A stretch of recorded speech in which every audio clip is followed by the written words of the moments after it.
الرحمن الرحيم. الصلاة والسلام على خاتم الأنبياء سيدنا محمد وعلى آله وصحبه أجمعين. I got so nervous I didn't give it a formal beginning. There's a formal beginning. The Prophet ﷺ said, Sha'ban Shahri. This month of Sha'ban that we're in now, Shahri is my month. Wa Ramadan Shahr Allah. It's the month of God. So here we are in we are in the months of La ilaha illallah, Muhammadur Rasulullah. And then he said, wa Sha'ban al-Mutahhir, wa Ramadan al-Mukaffir. So the month of Sha'ban is a month of purification. It's a month we say in fiqh when we talk about tahara, there's a difference when you study tahara, and I'm sure many of you have studied it, and you know that when you study in fiqh, you study tahara, you learn that there's a difference between clean and tahir. And so the clean is you pick up, you put things away, you don't have dust around, there isn't any grease on your stovetop, etc. But tahara is a spiritual cleansing. And in the Shafi'i madhab, it means the pouring of water onto something that has been soiled.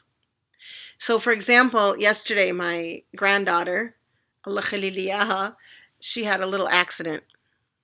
So there she was in her little pink pants that had the little accident on them. So now, without the concept of tahara, we wash them, maybe with soap, maybe toss them in the washing machine. But that's not enough in the Shafi'i madhab of tahara. In the Shafi'i madhab of tahara, first, before we wash them from the regular dirt of playing outside, we have to tahirun, we have to purify them from the urine that soiled them. And to do that, we rinse them. So in our own lives, there are times when we're just dirty. We just, a little mistake here and there. And then there are those deeper sins that can affect our faith. So tahara affects our prayer, and these deeper sins affect our faith. And to think about Sha'ban as mutahhir, as that which purifies us, it's just like making wudu before prayer. That's a special tahara for prayer. Or ghusl, the shower before prayer. It's a special purification before prayer. In the same way, Sha'ban is a special purification before Ramadan. So, I don't know what the day we are in Sha'ban right now, and if someone could tell me in the chat box, that'd be great. But if you haven't felt like we're in Sha'ban yet, thank you, Reem, 8. We're at day 8, so we have less than a week until the middle of Sha'ban. And maybe some of you are in finals, like this has been my last week of classes. Maybe some of you are overwhelmed by exams and papers. Maybe your kids are taking tests. Maybe you're teachers and you're finishing up grading and things like that. I also have all the grading to do for Ribat. Maybe you're really like involved in end of the year activities that are overwhelming. Really, so maybe you haven't felt yet the feeling of Sha'ban. But alhamdulillah, there's time. And so we can step back today and say, I am in Sha'ban. One of the exciting things about Islam is knowing that there are certain times of year that are sacred, certain times of year that are special, certain times of year and certain places that strengthen you in unique ways. And Sha'ban, the Prophet ﷺ tells us, is his month. And it's the month of tahara, of purification, of preparing for Ramadan. So if we can all let's just do an exercise together. And if you take a nice deep breath and just think about what time of year we are.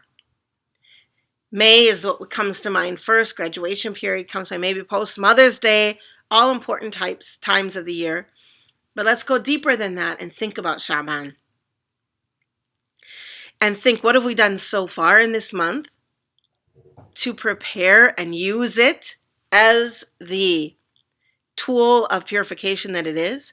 And what have we done to recognize the statement of the Prophet ﷺ that it is his month? And we've been in it for a week. So if there's nothing yet, don't despair. There are still 3 weeks left, which is 3 times more than has left. So we can really think about, what am I doing? And I have some suggestions about how to prepare for Ramadan for your kids and for yourself. We'll do those at the very end. But right now, let's really recognize what is so exciting about Sha'ban. Why did the Prophet ﷺ say that it is his month? Why is it this time of Tahara? And also, let's find out what are some of the exciting events that happened in Sha'ban. Because we, in this the Western world is all about events and about holidays surrounding special days. We've got, if you think about the 12 months of the year in Western culture, there is a holiday for every single month of the year. And sometimes with materialism and capitalism, we sometimes sit around and we have tea and we whine and complain about that, and we disdain it a little bit. But if we step back, also we know that these are moments of joy. And it's nice to have time to celebrate. And our religion provides an oceans of time, I don't know what great word to use, of celebration. And Sha'ban is one of them. So in Sha'ban we have, but when we celebrate, we're always thinking about accomplishment. We're thinking about accomplishment. We're thinking about events. We're thinking about beautiful things. And so first thing that happened in this month that I want you to really think about is the changing of the Qibla from Jerusalem to Mecca, from the Quds to the Kaaba. And there are a number of really deeply beautiful things here. And I think we could talk for a whole hour just about this event, and I'm not going to. So whatever we say, I want you to remember there's much more that can be said. But there are 2 things to meditate on and think about. One is that the Prophet ﷺ really felt a longing to be able to pray towards the Kaaba.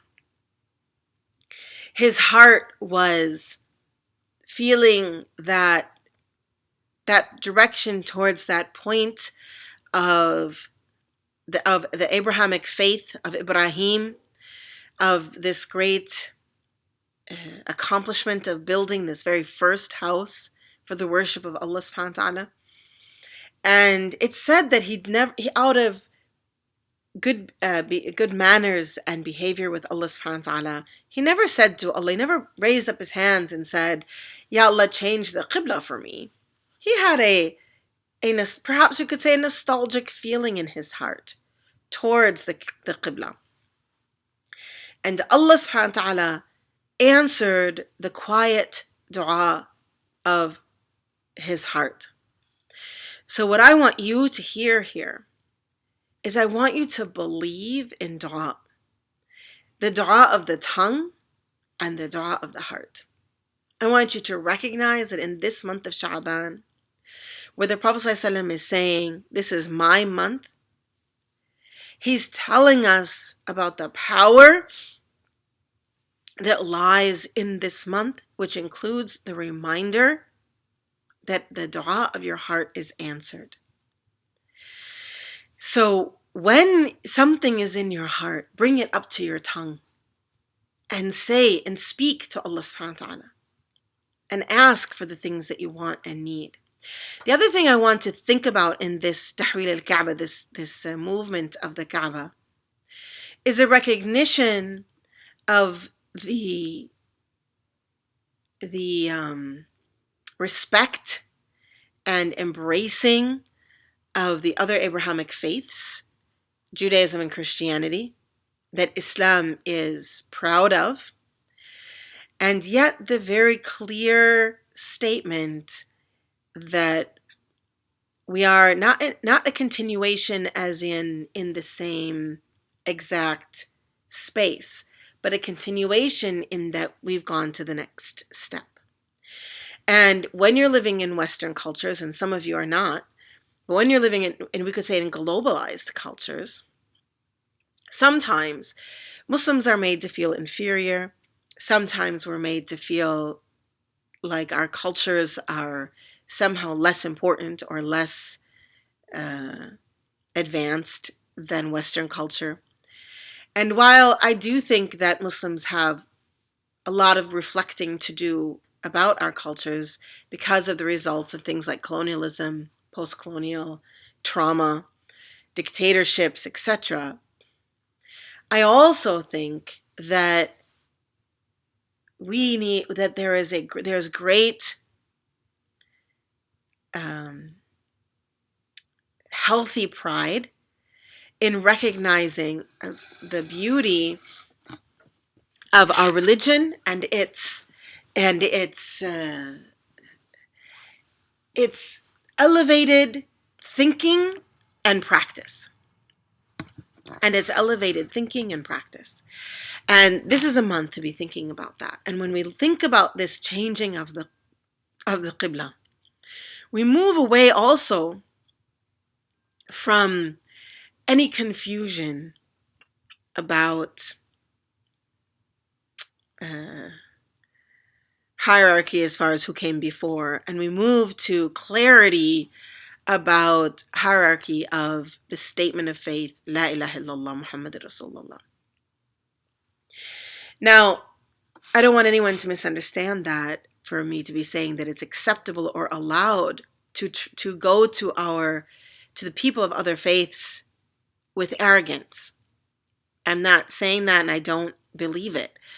I think that part of this event is a recognition of and respect of the validity of both Judaism and Christianity. Because the Prophet ﷺ prayed for many years, and including 16 or 17 months in Medina towards Al-Quds. And so that by itself should tell us about our deep connection, our deep faith connection with the people of other faiths, and especially those of the Abrahamic faiths. All right, and there's more and more to learn from that. But like I said, I won't turn this class into just the Tahwil Kaaba. All right, now the second thing that happened in Sha'ban is some people came to the Prophet ﷺ, some of the disbelievers of Mecca, came to the Prophet ﷺ and they said, come on, show us a sign. Look, we want to believe in you, but you're not really helping us. Show us a miraculous sign. And this was obnoxious, first of all, because it's really obnoxious in the place of the Quran and the beauty of this man and the person of the Prophet ﷺ who was al-Amin, the trustworthy, who they knew and trusted, for them to go to him and with all rude arrogance say, okay, show us a sign so we can believe. But the Prophet ﷺ, Allah subhanahu wa ta'ala blessed him with the ability, and he showed them the sign of inshiqaq al-qamar, or the splitting of the moon. And so the hadith says that it was as though half of the moon was on one mountain and the other half was on the other. And still they didn't believe. So here is a miracle, and that's another reason perhaps why the Prophet ﷺ calls it his month. The Qibla was changed, a deep nostalgic desire of his heart, and maybe not only nostalgic, but a feeling of the importance of the Kaaba for the Muslim Ummah. His people who he loved, I want you to know, he loved the people of Mecca and wanted their guidance. They asked him for a sign, he was able to provide one. Not that, how did it feel, I wonder, for them then to reject that? How rude and how obnoxious. But nonetheless, this man who was not only a prophet, but very much a human and loved his people, when they came and very rudely asked for a sign, he was willing to attempt that for them, to seek that from Allah subhanahu wa ta'ala for them. Another thing that happened in this month that tells us why the Prophet ﷺ tells us it is his month, is that the verse إِنَّ اللَّهُ وَالْمَلَائِكَةُ يُصَلُّونَ عَلَى النَّبِيِّ يَا أَيُّهَا الَّذِينَ آمَنُوا صَلُّوا عَلَيْهِ وَسَلِّمُوا تَسْلِيمًا was revealed in this month. And that's why the scholars for many generations have advised us in this month to repeat and increase in Allahumma salli ala Sayyidina Muhammad, Allahumma salli ala Sayyidina Muhammad, Allahumma salli ala Sayyidina Muhammad. And so this is and look at this verse. Verily, Allah subhanahu wa ta'ala and the angels, yusalluna ala nabi. Pray for the Prophet sallallahu alaihi wasallam. Pray upon the Prophet sallallahu alaihi wasallam. Oh, believers, pray upon him and give him the most beautiful of greetings, or the most peaceful of greetings, or lovely of greetings, or that's a hard one to translate. And we are joining the angels in saying Salatu Salam ala Sayyidina Muhammad. Joining the angels. Think about that. In the unseen world, when you send peace and blessing to the Prophet, you're joining the angels and Allah subhanahu wa ta'ala in this action of praying for and sending prayers upon and sending beautiful greetings to the Prophet sallallahu alaihi wasallam. Now, also in this month, the obligation of zakat and siyam, or fasting, was revealed. And so, excuse me, that's a really serious spiritual occurrence. That in the month of Sha'ban, we as Muslims are called upon to pay attention to our zakat. And zakat, by the way, the root of the word means purification. So zakat is the purification of your money. When you don't pay zakat, your money is soiled and it doesn't have as much blessing in it. And you'll find it doesn't, when you eat, for example, from money that zakat hasn't been paid, it doesn't nourish you as well. But when your zakat is paid, there's blessing in your money. And also societally, when zakat is paid, people who don't have are able to live a better lifestyle. And zakat is a very important, very beautiful social system that Muslims have that I don't believe we take well enough advantage of. And do think deeply and carefully about zakat, and as we approach Ramadan, and whether or not you have zakat to pay. If you have money you've saved all year, if you have gold jewelry, if you have especially gold jewelry that you don't wear very often, if you have, although my personal opinion is if you have gold jewelry, you should pay zakat on it, period. Also if you have property, if you have property that you don't live in. So if you own a house that you don't live in, you'll need to pay zakat on that. And of course, if you have sheep and camel and cattle and things like that, if you've got a herd of sheep in your backyard, you have to pay on that as well. Maybe a business that you own personally. Maybe the business, you have to pay zakat on that. All of this is in the ilm of zakat. And retirement accounts, absolutely. Retirement accounts are savings that you've had, so you need to pay 2.5% on that savings every year. Okay? And that will give blessing to your money. It will absolutely bless and absolutely increase it. And it will mean, subhanAllah, I know that not only with zakat, but also in the work that you do, there are certain kinds of work. And when I lived in Syria, there was an institute I worked in. And it was an institute that educated young women who had left high school and gave them an opportunity to do their high school exams or to just increase their skill level so they could do better at university or what have you. And they paid, especially when I first moved there, the pay was very, very little. And but I worked there, and I also worked somewhere else. And so the pay I would get from there, let's just say for easy numbers, let's say if I got 1,000 Syrian pounds from that institute and I got 10,000 from this other job, I would always feel like that 1,000 was more blessed and would go farther and do more than the 10,000. And those are the miracles of living right. Those are the miracles of living right, where all of a sudden the money you have goes farther, the time you have is more blessed, the spaces you live in are more beautiful for you. I had a friend who lived in a housing, it was kind of a cooperative housing situation next to a mosque.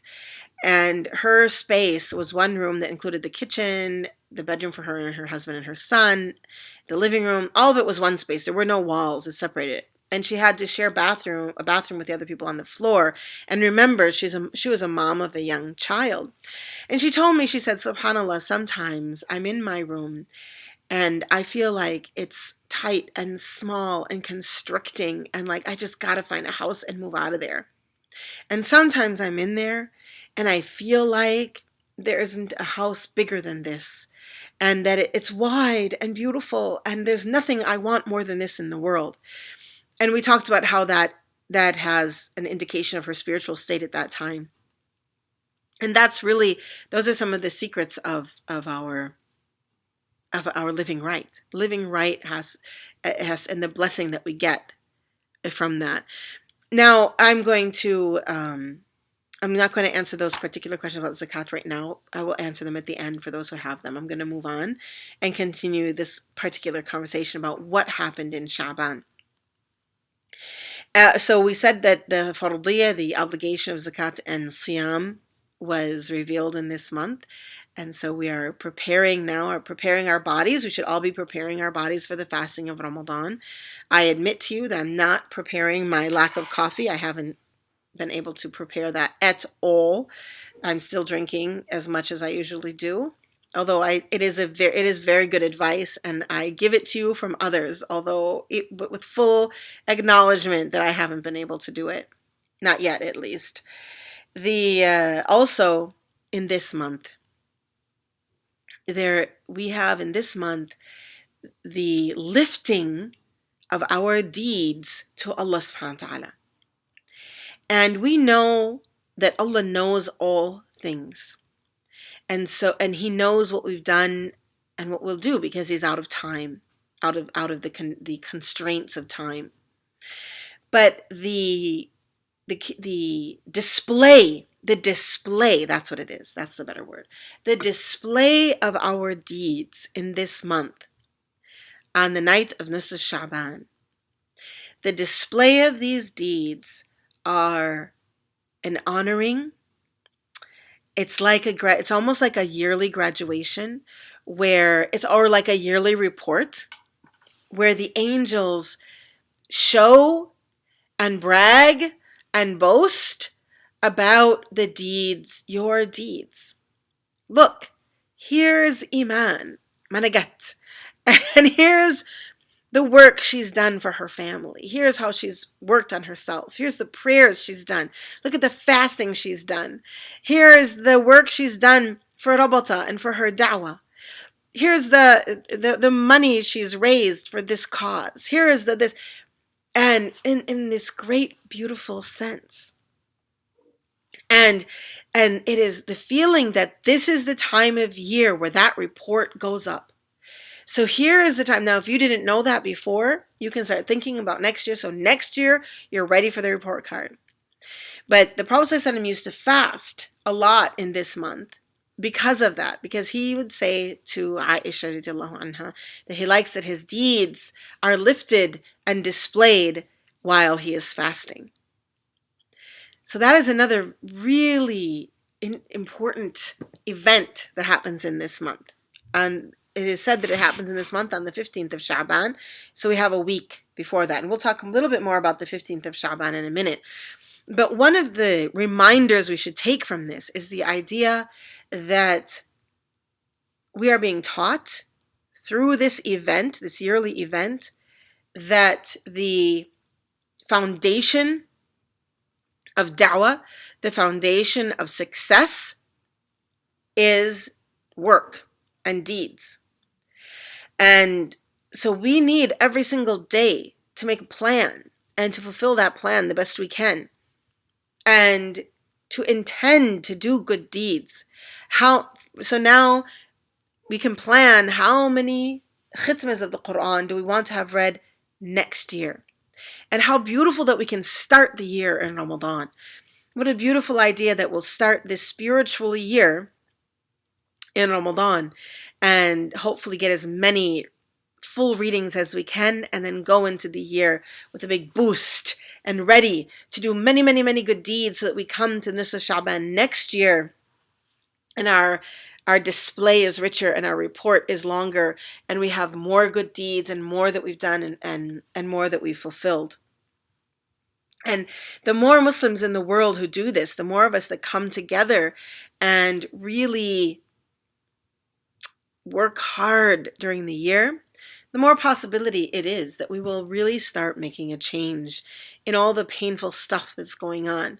Both the hate, the sort of legitimized hate and Islamophobia that's happening in America, and the tragic, painful refugee crisis of Syrians that's happening around the world. And not only refugee crisis, but crisis of war that's happening within the country itself. And we will not forget about our Afghani sisters and brothers, or our Palestinian sisters and brothers, or our Yemeni sisters and brothers, or our sisters in any country or brothers in any place that are suffering in any way. And the more we work hard to fill our West African sisters and brothers, absolutely, West and East, North and South, the harder we work, the more we will be able to bring ourselves together to accomplish great, great things and make real changes. And if we and China, I wallah, China, ya Latif, ya Latif, the suffering of the Muslims in China, and the forgotten Chinese Muslims. So but I believe, for real, I believe that even the personal work we do on ourselves makes a difference in the larger picture of the Muslim Ummah. And so now we must reflect on what will be shown this month. And maybe you could even sit down and write yourself a little report. What do I think might be shown this month? So that next year you can write it again and compare. I actually think that's an excellent exercise. It's a good preparation for Ramadan. A little journal about what happened last year. What did I do? How are my prayers? Did I do all my prayers? Did I make up my fasting from Ramadan? How much charity did I give? How often did I give charity? How much dawah did I do? How much, how many khitmas of Quran? How many pages of Quran? How much Islam did I learn? How many classes did I take at Ribat? How many books did I read? How about my relationship with my children and my family, etc. All right, so we still have the sixth thing now in Sha'ban that also happens is that, and I was going to say as well, but just a minute, back to the fifth one, that this idea of these deeds is kind of like graduation. It's kind of interesting that this year, Nisf Sha'ban, falls in the season of graduation. As graduates are walking across the stage with their wonderful, blessed accomplishments, we should think of ourselves as walking across a certain stage with hopefully our accomplishments and hopefully something to show for this year. All right. Also, number 6, another blessing of Sha'ban, or a thing that happens in Sha'ban, is that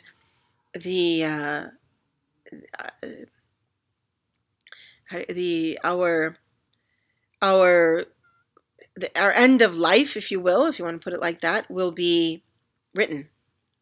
So the Prophet ﷺ was asked, Ya Rasulullah, the most beloved to you of months is Sha'ban. And why is the most beloved month to you Sha'ban, in which you fast so much? And he said, Inna Allah yaktubu ala kulli nafsin. Verily, Allah subhanahu wa ta'ala writes on each soul, maniyata tilka sana. So basically the time of your demise in that year. فأحب أن يأتيني أجلي وأنا صائم. So I prefer that he gives me my end and I'm fasting. So this is the list, or if you will, of those who will die this year.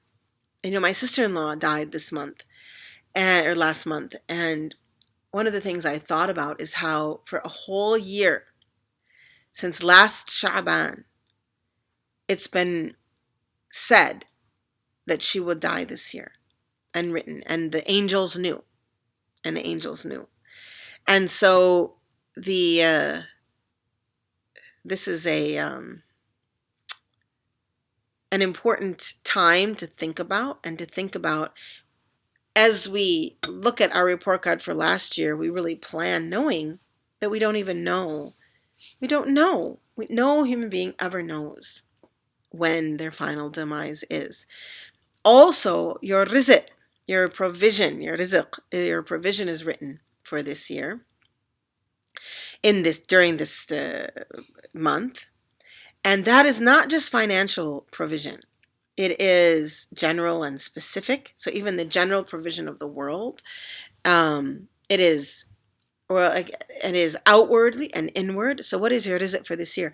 Has it been written that you might go up a little bit in your internal feelings?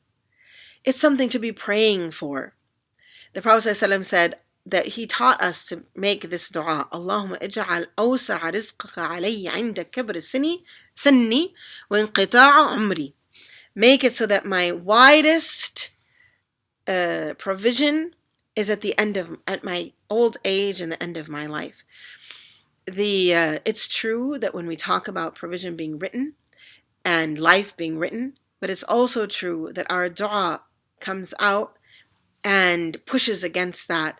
And it is Allah subhanahu wa ta'ala, in His capability, can give us more and lengthen our life. And there are some narrations that talk about our lives being lengthened as a result of birr al-walidain, of pleasing our parents. And that means real deep pleasure towards our parents. And of course, we never know, though. You never know. It could be that because your parents are pleased with you, that you've already lengthened your life 5 years. That maybe when you were born, it was written, maybe for me, it was when I was born, it was written that I would die at 45. But that I don't know, it wouldn't work for me, because my parents, I'm working on that deep pleasure with them, that I lived away from them for so long. I don't think that I qualify.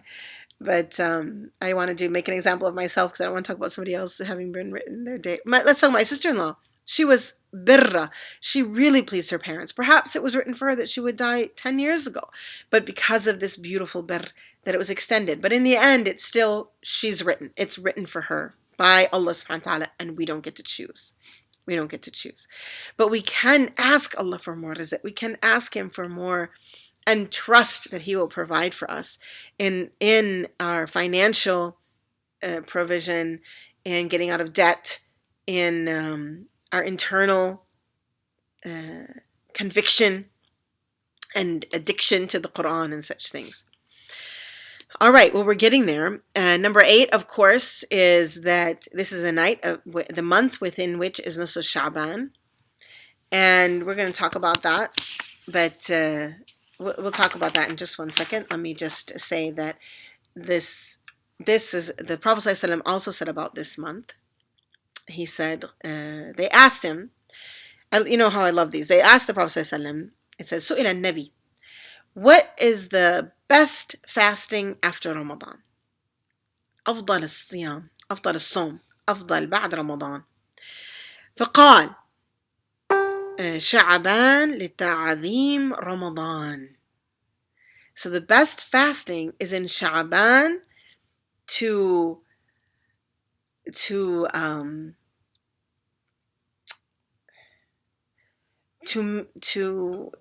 in blessed anticipation of the greatness of Ramadan. Yeah, in other words, recognizing Ramadan is coming. And of course, I'm saying that, but we should say that it's At the very end of Sha'ban, the fuqaha said we shouldn't fast at the very end in order to separate from Sha'ban and Ramadan. But unless you have farud, and if you have farud to make up, you definitely can fast all the way through the end. But then the Prophet says, then they asked him another question. They said to him, فَأَيُّ الصَّدَقَةِ أَفْضَلُ? What sadaqah is better? And he said, صَدَقَةٌ فِي Ramadan. The sadaqah of Ramadan is the best. And of course, we have, as Muslims, really learned this, and we work to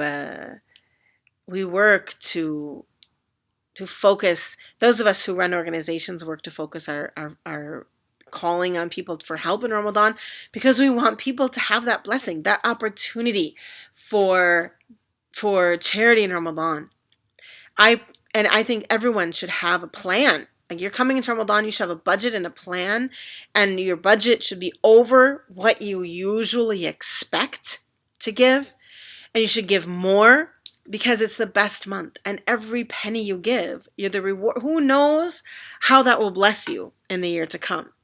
And certainly everything you give comes back to you tenfold. Let's talk just a minute about Nisf Sha'ban, if we can. And I want that.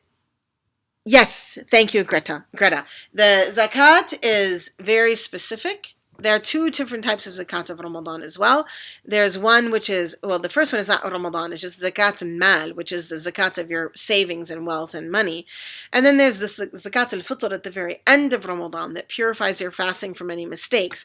And then there's what the Prophet said here, which is the best sadaqah, or the best charity, the general charity that is the best, is the sadaqah of Ramadan. So Ramadan is a time of not eating much, but much giving to others. And we want to make sure that we're not overspending on food, that we're not spending triple our grocery budget in Ramadan. We should be spending a third of our grocery budget in Ramadan. And that doesn't mean you don't get some treats, and especially for the kids, and even for your own nafs and your own self. It doesn't mean you don't get some treats. But recognize you're just not going to eat what you think you're going to eat. So get that grocery budget down. Use that money for sadaqah. And raise your level of Ramadan and during Ramadan. And inshallah, move beyond the stage of stuck. Aren't you tired of being stuck? Being stuck, it shouldn't last so long. Move beyond it. And Ramadan is your opportunity. It's an opportunity that can be taken. But right now we're in Sha'ban. And remember that we said Sha'ban is the month of purification. And truly, if you can enter into Ramadan, having purified yourself in Sha'ban, you will find a sweetness of Ramadan that you haven't tasted before. And part of that is your intention of work in Ramadan. So I know people who have intentions of great generosity in Ramadan. I know people who have intentions of great Quran reading in Ramadan, intentions of extra tarawih and extra prayers in Ramadan, extra good works and this and that. So part of that is preparing your mind and schedule for Ramadan. It's the summer. If you're a student and you don't have to take a class, don't volunteer for the extra work thing. Let this be a month as much as possible that you can focus on your spiritual growth. And again, I'll take questions at the end. So this month though, إن الله تعالى ينزل ليلة النصف الشعبان, نصف من الشعبان, which Allah subhanahu wa ta'ala comes to the lower parts of heaven in the middle, in this last night of Sha'ban. Not last night, sorry, this 15th night of Sha'ban. إلى السماء الدنيا, to the heavens of the earth, يعني of our earth. فيغفروا لأكثر من عدد الشعر غنم الكلب. So you know the sheepdog? Think about the sheepdog and all the hair on the sheepdog. Like how many hairs, if you will, can you count on the sheepdog? Allah subhanahu wa ta'ala forgives more than the number of hair on that sheepdog. So be of those who are forgiven. Be of those who are forgiven. And also, the Aisha radiallahu anha, she spoke about this night. And she said that there are 4 beautiful nights in the year. And one of them is the the 2 nights of the Eids and Laylat Nusf Sha'ban. And in these nights is provision, and in these nights is a time when Hajj is written, and in these nights is a time of forgiveness. So Nusf Sha'ban is upon us. And the Prophet also ﷺ advised us very clearly, إحياء ليلة النصف شعبان وصيام يومها, to pray the night of Nusf Sha'ban and fast the day. And that would probably be the last day you fasted in Ramadan, unless you have farad days to make up. Now, I'm going to take questions in 1 minute. I want to just summarize by saying that in this beautiful month of Sha'ban, and in the preparation for it, and I'm going to ask my, can I have my admins put the flyer here that is She Is Me, please, so I can talk about it? In this beautiful month of Sha'ban, when we are preparing and making preparations for Ramadan, oops, did I just mess that up? Sorry. And we're thinking about, okay, I'm going to leave it, let you guys do it. And we're thinking about this month. At Rabata, we were thinking about what we're going to do this month. And we're thinking a lot, actually for me, I've been thinking a lot about leadership and legacy, thinking about what's happening in the world today with Donald Trump and hatred towards Muslims, thinking about us Muslim women and the power we have in our homes and the power we have in our organizations. And really the deep empowerment that women need to have in order to fulfill our mandate. And so what we're doing in Ramadan, I'm really excited about it. We are going to do an educational fundraiser. And so we are doing something called She Is Me. And we are going to celebrate 15 centuries of female scholarship. And during that, what we're going to do is for 15 days of Ramadan, we're going to, every single day, we're going to learn about a different woman, a woman for every century, because now we're in the 15th century. You are the 15th century women. We are those women together. Who came before us? Who built this ummah before us? And how can we carry that forward? And so every single day for 15 days, we will have a little video, a little information about a woman from each century. And let me say, that doesn't mean those are the only women. There are so many to choose from. These are the ones I chose this year. And we will be teaching and learning together about these women, and hopefully being inspired, because in the end, she is me. And that's what that means. That each of these women is me and you. And that we are them and they are us. And that we have to carry on the legacy. We have to bring forth this legacy. Take the legacy of knowledge, of philanthropy, of ibadah, of work and community work, social work. You're going to discover the work of these women. And we have to take it forward now. Enough is enough. And together, we're going to do this together. You and I, and the women in your family, and the women at your mosque, and the women in your school, the Muslim women, and you know what? The women of other faiths. We're going to take this forward, and we're going to go for it in this month of Ramadan. It's a fundraiser for us, so it's also an opportunity for us to teach you about our organization, all the different things that we're doing, and give you the opportunity to walk the walk and push in beautiful Muslim women's philanthropy raise the head of Islam, and raise the head of social work, and raise the head of Muslim people in society, and especially Muslim women. And we're going to do this together. And I am so excited. I can't even tell you how excited I am. And the culminating event, are you ready for the culminating event?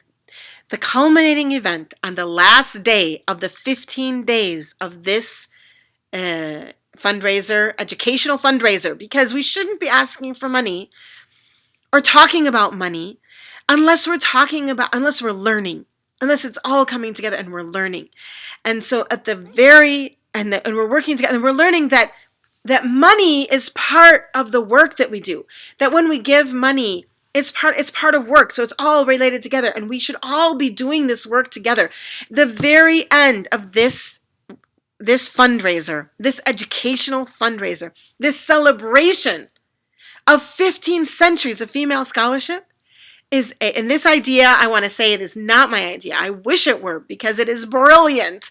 It belongs to our beautiful sister Kate Khalid here in Minnesota, who is, by the way, brilliant. And what we're going to do is we're going to have a 15-hour dua-a-thon, where for 15 hours we will come together. Remember last Ramadan, how every Ramadan we do dua together, and the power of that, and just the strength and empowering feeling in that? We are still going to do 3. One of them is our normal little 45-minute one, and the other one is at the end of the month, our normal little 45-minute one. And then in the middle, we are doing a 15-hour dua-a-thon. So it's time. We got 15 hours of making dua, and you guys attended today, so you can plan what are the things you want to make dua for, and definitely plan. You should be making dua for these things every night. And then and the power of us together saying, Ameen, Ameen. Wallahi, we've seen miracles. I'm telling you, we've seen miracles before, and I know we will see them again. And we'll be doing this at the end of 15 days of fast, actually more than 15, because the Shia will start around the 5th or 6th of Ramadan. And that's so that we can end on the first night of the last 10 days.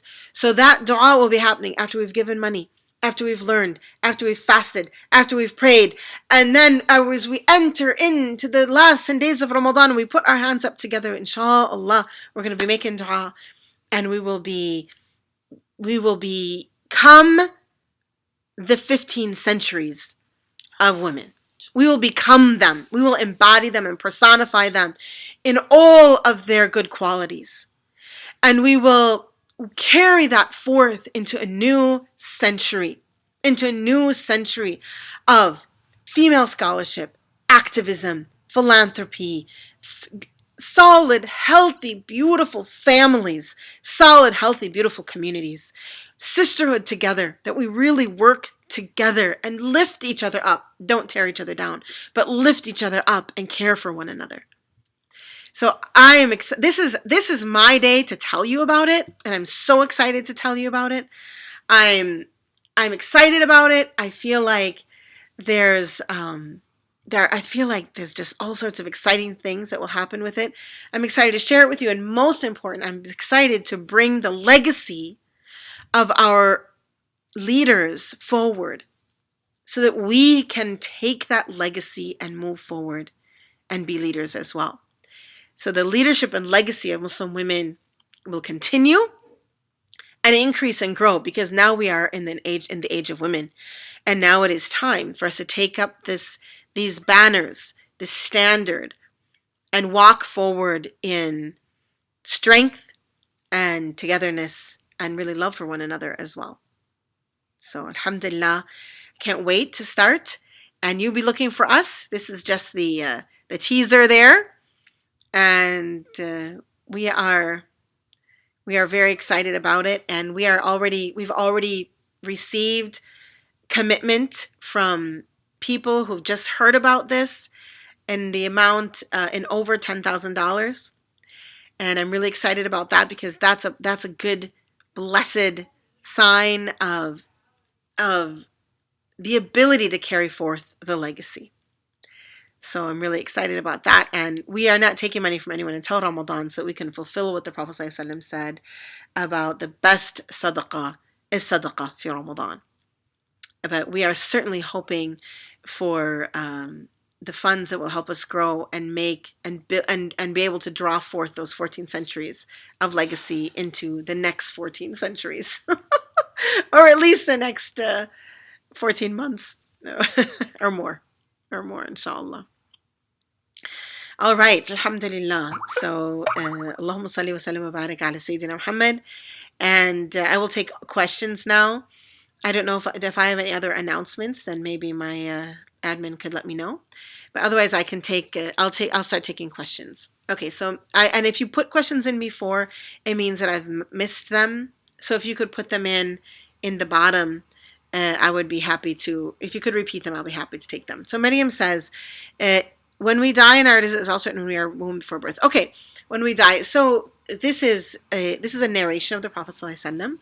And certainly, we understand that what this means is that there are certain aspects of our lives that we don't change, and part of that is when we die, and part of that is our rizq. However, there are other narrations of the Prophet ﷺ that encourage us, including verses of Quran, that encourage us and tell us that when we make dua, when we do good deeds, that it increases our rizq, that it increases our... We are told that when we read Surah Al-Waqi'ah between Maghrib and Isha, that it increases our rizq, for example. We are told that if we have birr, it increases our life. So all of this, it doesn't take away from that being written. It just means that our involvement in good deeds brings blessing and brings rizq and perhaps a longer life. However, we never really, that is just a rewriting. And therefore, it's still written. Alia says, talk about the best way to do ibadah during your period. I think that what I used to really enjoy doing, especially in Ramadan, is that during that week of period, I would make sure that any invitation that I had, anyone that I was going to feed or invite, my in-laws, my friends, my colleagues, whoever I was inviting to eat in Ramadan was in the week I had my period, so that I could get all that cooking done in that week and be done with it. Another thing I used to do is take a dua book, especially I had a really special one that was written in, I don't even know, it was a rebinding of a very ancient dua book. And I would read through it in the night. So it would just be this long dua. And I got to the point where I actually would miss that when I was praying. But I mean, not so much, because, praying is more fun because you can join people and stuff like that. But there is a beauty in it. And I think that as women, we need to embrace that time of the month instead of fighting it and complaining and whining about it all the time, and really see it as an opportunity where in the day you have some more energy to serve. So the other thing I used to do is anything that I would do, and the reason I'm saying used to do is because I don't have that time of the month anymore. That's why I'm saying it that way. But so anything that I used to do would include like if I'm collecting staples for people, I would do it in that week if I could, because again, the energy of caring and lifting and taking care of people and all of this, make sure that I'm going to visit people in that week. So all of that high energy stuff I would do in that week. I think also that like I said, that dua at night was really special. The ability to read through that book every single night, it would help me focus my dua. And from there, the fast breaking dua was really helpful. I would like borrow from it for that fast breaking dua. I think also the remembering to keep your tongue wet in the day with La ilaha illallah. Another thing that I would often try to do is try to finish saying 70,000 La ilaha illallah during that week. So if you've got a longer period, like 10 days, and which I used to have, then so you can manage that. And that really keeps you focused. It gives you a goal. And having a goal, so a goal of 70,000 La ilaha illallah, a goal of reading through a dua book at night. At this point, I really recommend gatherings of illumination. There's a lot in there, and it has transliteration, so if you don't read Arabic, and it will help you really say beautiful words, and you'll feel and it also has the English, so you can read the English as well. If you read Arabic, then that is Majalis and Nur in Arabic. It's actually a translation. So and then the other thing, and then making sure that you get all that hard work done during the day. Then you'll just be like running, and trying to finish that stuff and feel really good about it, inshallah. What about a house that you're not living in that someone is renting? Would you pay zakat on the rent amount or the worth of the house more than the rent? I understand. Well, the rent is income, and so I know there are a little bit of difference of opinion here between Madhab al-Hanafi and Madhab al-Shafi'i. Let me just say that. And Liana, I know that in a lot of things your family does follow the Hanafi madhab. So you would want to ask a Hanafi scholar about that. But we don't pay zakat on income. You would pay zakat on the house in the Shafi'i madhab. Okay. We cannot pray and read Quran Ramadan, and we can do to increase our iman and ibadah. Oh, okay, I think I answered that one. I recently heard that zakat is purifies the person rather than the wealth. Is this true also? Well, I mean, anything you do that purifies your money is going to purify you. So certainly there's purification of the person, but the term itself is very much attached to the wealth. But certainly in paying zakat on your money, you're purifying yourself, and in sadaqah, you're purifying yourself. I really know a person who I knew, she was really lost. I mean, lost, depressed, messing up her life. Like I felt like everything she did was messing up her life. And not willing to listen to anyone. Like, for real, just a mess. Missing prayers, everything. But the one thing she had going for her was daily sadaqah. I mean, daily. She would make sure that somewhere, sometime in the day, she found someone to give money to, even if it was $1, 50 cents. And over time, I saw that person do a complete change around. And so I learned from that a practical example of the truth of the Prophet's words and the truth of the Quran, which we already believe in, but when we see it manifest itself in a person, which is the power of sadaqah and the power of good deeds. So even if you're struggling over here, one thing, and sadaqah is one of them for sure, one thing repeated really changes you. So in answer to the question, yes, that sadaqah purified her for sure. What can you do with your young children in Ramadan? You can do a calendar with them where you pull out the different things, or the place finder. You can have daily little events for them. Certainly decorate the house. Talk about Ramadan. Tell them stories about Ramadan. Make sure their blood sugar doesn't get too low, so there's no fighting in the day. Make sure that you're on your best behavior and they don't remember Ramadan as the time when mommy is crabby. And there are lots of different ideas and different spaces and groups, I think, online. But certainly decoration and storytelling and events, and plan it. Plan the events you're going to do, and plan maybe that right before iftar that it's going to be quiet time for the kids. Maybe that's the time you set up the movie that you want them to watch, or some kind of electronic stuff. If you're not doing electronics at all, that's great. But if you are and you want it to be limited, maybe the time before iftar is the best time, so you can kind of focus and get in there and get that cooking done. Or maybe your kids are a little older and they can stand with you in the kitchen and help you cook, which is like if they're from 3 and above, they can totally do that. And that would be beautiful memory for them, where they can say that I prepared iftar for you. I'm not fasting, but I prepared iftar. Also, young children can fast part of the day, so they could fast until dhuhr, for example, and they can start practicing that fast. So then they can feel like, oh, I fasted. Even if they fast, like maybe they fast for an hour and they break it. But you make that like an actual breaking fast for them. Give them a little date, give them a glass of water, teach them how to make dua, teach them that feeling of denial and taking, and so that we don't raise kids that feel entitled to whatever they want at every minute of the day. Okay, our kids have final exams around how we can prepare them to be easy for them. Well, I think that we remind them that the brain needs blood, and when we're eating all the time, the blood is in our stomach instead of our brain. And so you can, you need to encourage them, talk about the blessing of fasting, and talk about the beauty that it's Ramadan and the dua that they can be making while they get ready for those final exams. Can't Quran be read during your period? I wasn't read Quran during that time. There are some differences of opinion about it, Dee, especially in Arabic for the purposes of worship. It's considered by most of the madhahib as that's not the thing, that to do that while you're on your period is not acceptable. But to read Quran for the purposes of education, and especially to read Quran in any other language, is fine. Okay, does that make sense to you? For Sha'ban, and that's because you want to have wudu when you're reciting Quran. For Sha'ban, the prayers upon our beloved Prophet should be how many? Well, Katina, the question you're asking is a question of ulama and advice. Okay, so even when we're talking about Rajab, like you said 35,000, I recommend 70,000 of istighfar in Rajab. And I base that on the early scholars and some of the recommendations that they've made. And again, I would recommend 70,000 salawat on the Prophet ﷺ in this month.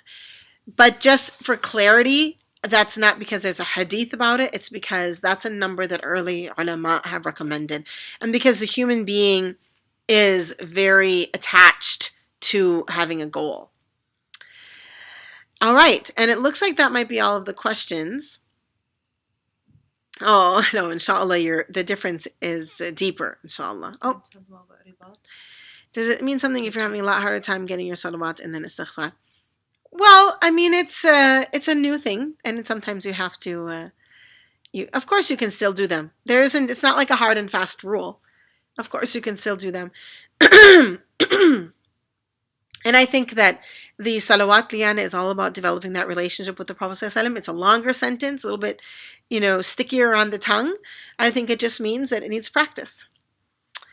All right, so then let me just close up by reminding everyone that we will have Arabic ribat this summer. We have our intensive Arabic courses, and that's a great way to jump ahead in the ribat program, and you'll be able to really get your Arabic going, and the retreat is Raise Me Up, a retreat for Ribat students.